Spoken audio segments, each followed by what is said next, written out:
Hello everyone! Today, I'll walk you through how to upload your resume on Glassdoor. First, open your browser and go to glassdoor.com. Make sure you're already signed in to your account. If you don't have one yet, just create it. It only takes a few minutes.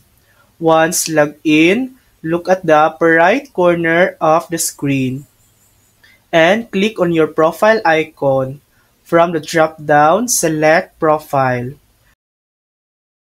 On the left-hand side, you'll see different tabs.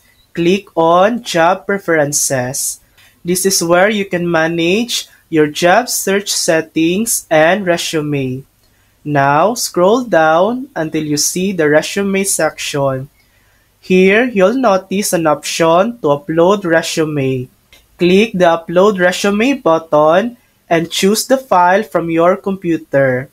Glassdoor accepts PDF, Doc, DocX, RTF, or TXT formats. For the best results, I recommend uploading it as a PDF to keep the formatting clean and professional. Once uploaded, Glassdoor will automatically save it to your profile. That way, when you apply for jobs using Glassdoor, you can instantly attach this resume without re-uploading every time. And that's it. That's how to upload resume on Glassdoor. Thanks for watching. If this video helped you, please like and subscribe for more helpful tutorials.